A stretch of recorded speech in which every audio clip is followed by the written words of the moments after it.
महाराष्ट्र राज्य कुस्तीगीर परिषदेकडून कर्जत जामखेड या ठिकाणी महाराष्ट्र केसरीचं आयोजन करण्यात आलेलं आहे आणि या स्पर्धेचं आयोजन करत असताना यापूर्वी झालेली अहिल्यानगर या ठिकाणी जी महाराष्ट्र केसरी स्पर्धा पार पडली होती, जी महाराष्ट्र केसरी स्पर्धा ही महाराष्ट्र कुस्तीगीर संघाकडून आयोजित करण्यात आली होती। त्यावर मात्र या आजच्या पत्रकार परिषदेच्या माध्यमातून टीका करण्यात आलेली आहे। बाळासाहेब लांडगे असू दे किंवा आमदार रोहित पवार असू दे यांनी या संघटनेवरती टीका केल्याचं आपल्याला पाहायला मिळतंय। या संदर्भात बोलण्यासाठी आत्ता आपल्यासोबत महाराष्ट्र राज्य कुस्तीगीर संघाचे कार्याध्यक्ष संदीप बोंडवे आहेत।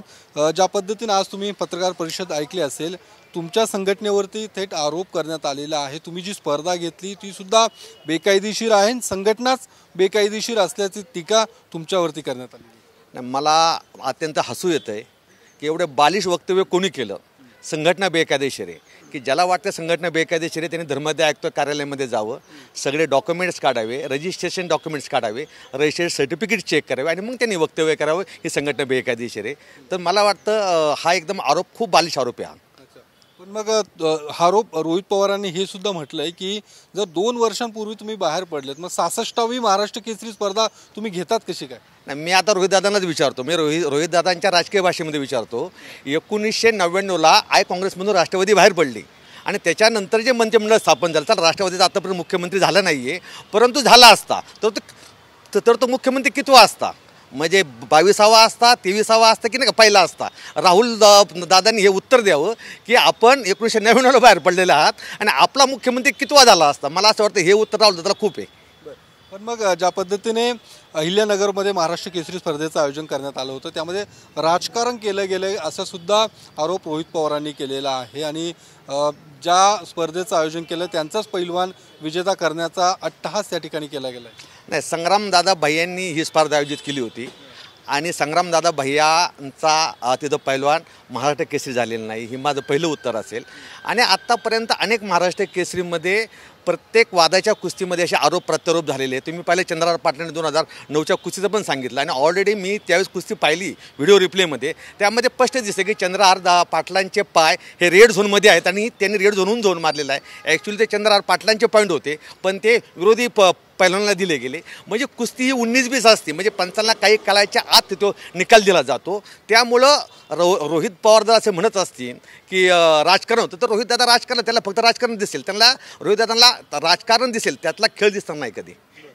आम्ही जी स्पर्धा आयोजित करणार ती राजकारण विरहित अशी स्पर्धा आम्ही आयोजित करतो। तुम्हाला काय वाटतं ही स्पर्धा जी होणार आहे कर्जत जामखेडमध्ये ती बेकायदेशीर आहे की अधिकृत असणार आहे? हे पहा, खरं तर धर्मादाय आयुक्त कार्यालयामध्ये रजिस्टर्ड होणारी प्रत्येक संघटना अधिकृत असते, परंतु त्या संघटनेला घेतलेल्या स्पर्धा म्हणजे जर आपण राज्य स्पर्धा घेत असेल आणि राज्य स्पर्धेचा संघ तुमचा राष्ट्रीय स्पर्धेमध्ये खेळत असेल आणि राष्ट्रीय स्पर्धेतील विजेते खेळाडू तुमच्या आंतरराष्ट्रीय पातळीवरती खेळत असतील तर ती स्पर्धा अधिकृत म्हणून मानण्यात येते। मला असं वाटतं 2024मध्ये महाराष्ट्र राज्य कुस्तीगीर परिषदेने एकही राज्य स्पर्धा घेतलेली नाही। खरं तर त्यांनी अंडर-15, अंडर-17, अंडर-20 ह्या राज्य स्पर्धा घ्यायला पाहिजे होत्या, परंतु त्यांनी घेतले नाहीत, कारण त्यांना माहिती आहे की आपला संघ राष्ट्रीय स्पर्धेमध्ये खेळत नाही।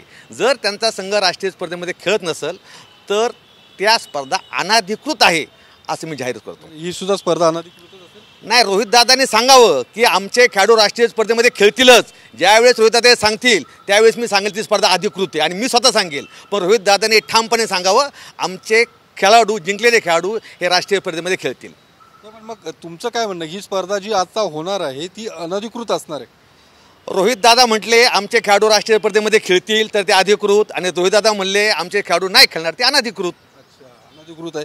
मग दुसरं असं की या स्पर्धेत तुम्ही जी अहिल्यानगरमध्ये स्पर्धा घेतली होती त्यामध्ये 2 पैलवानांना 3 वर्षांसाठी त्यांच्यावरती बंदी घातलेली आहे, ज्यामध्ये राक्षे आणि महेंद्र गायकवाड हे दोन्ही खेळाडू पैलवान आमच्या स्पर्धेत खेळतील असंही आज त्यांनी स्पष्ट केलेलं आहे।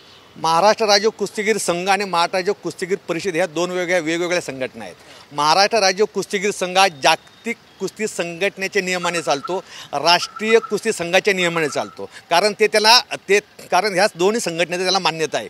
महाराष्ट्र राज्य कुस्तीगीर परिषदेला ना भारतीय कुस्ती महासंघाची मान्यता आहे ना जागतिक कुस्ती महासंघाची मान्यता आहे। त्यामुळे तेच नाही, ते अजून पाहिल्यात म्हणजे एका जिल्ह्यातून 50-50 सुद्धा खेळाडू ते तिथे खेळू शकतात, कारण ती संघटना ॲथॉराईज नाही, म्हणजे त्या स्पर्धेत ॲथॉराईज नाही आहेत। अथॉराइज नाही आहेत.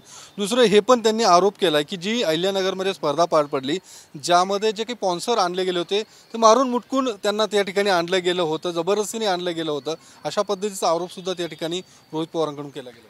नाही, अहिल्यानगरमध्ये आमचं जे काम होतं कुस्तीगीर संघाचं ते स्पर्धा पार पाडण्याचं होतं. स्पर्धेचा संपूर्ण खर्च हा संग्रामबाईंनी केलेला, त्यामुळे त्याबाबत मला काहीच माहिती नाही आहे. परंतु एकंदर वातावरण पाहता संग्रामबाईंनी खूप चांगल्या स्पर्धा घेतल्यात आणि तिथं जे वातावरण होतं ते सगळं आनंदाचं वातावरण होतं. त्यामुळे तो आरोप आहे ना, मला असं वाटतं राजकीय उद्देशाने बहुतेक केलेला असावा. राजकीय उद्देशाने आरोप केला असावा असं संदीप बोंडवे यांचं म्हणणं आहे. आणि ज्या पद्धतीने या स्पर्धा आता पार पडणार आहे त्या अनधिकृतच असणार, कारण की त्या स्पर्धेतील खेळाडू हे राष्ट्रीय स्पर्धेत खेळू शकणार नाही, त्यामुळे ही स्पर्धा देखील अनधिकृतच आहे असं संदीप बोंडवे यांचं म्हणणं आहे. कॅमेरामन सुशांत राऊतसह मी योगेश बोरसे, TV9 मराठी, पुणे.